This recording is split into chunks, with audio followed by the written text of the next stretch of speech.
రంజాన్ మాసంలో ముస్లిం అన్నదమ్ములు మస్తు సంబరంగా చేసుకుంటుర్రు. ఇఫ్తార్ విందులు పెట్టుకుంటా 5 పూటలు నమాజులు చేస్తున్నారు. ఇప్పుడు ఈ రంజాన్ మాసంలోనే ఉగాది పండుగ వచ్చుడుతోని ఒక కొంతమంది ముస్లిం సోదరులు ఉగాది పండుగను కూడా మస్తు ఘనంగా చేసుకుర్రట.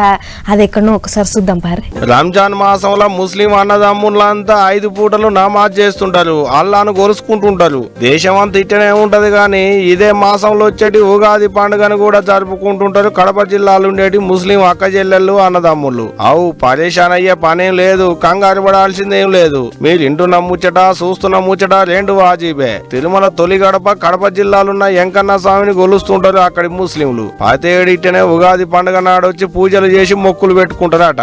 కులమతాలకు అతీతంగా ఇక్కడ ముస్లింలు మరియు హిందువులు ఈ ఉగాది పర్వదినాన్ని జరుపుకోవడం ఆనవాయితీగా వస్తుంది. అగనట ఏడాదంతా ఎప్పుడు రాలట గాని ఉగాది నాడు మాత్రం తప్పకుండా వచ్చి ఎంకన్నకు పూజలు చేసుకుంటారట.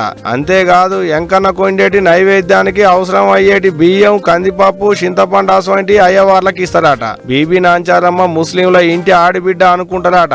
అందుకనే ఉగాది నాడు ఎంకన్నను గొలుసుకుంటాం అన్నట్టే చెప్పుకొస్తున్నారు. అట్ట ఎప్పటి లెక్కనే ఈ ఏడు కూడా కడపలున్న ఎంకన్న గుడి కాడికి ముస్లిం అక్క చెల్లెళ్ళు బురికాలు వేసుకొని వచ్చి పూజలు చేశారు, ఎంకన్నకు మొక్కులు పెట్టుకున్నారు. ఇది ఇప్పటి సందొస్తున్న ఆచారమేం కాదట, వెనకటి సందొస్తున్న ఆచారం అంటున్నారు అక్కడ వాళ్ళు. హిందూ ముస్లిం బాయ్ బాయ్ అనేతందుకు ఇంతకంటే ఎక్కువ ఏం కావాలి చెప్పురి. ఏదైతే గాని మనుషులంతా ఒక్కటే అని చెప్పేతందుకు హిందూ దేవాలయంలో ముస్లింలు వచ్చి పూజలు చేస్తున్నారంటే వాళ్ళను ఎంత తారీఫ్ చేసినా తక్కువే పోండ్రి అంటున్నారు. ముచ్చటరికైనాక 2 తెలుగు రాష్ట్రాల పబ్లిక్ వాజీబే కదా మరి.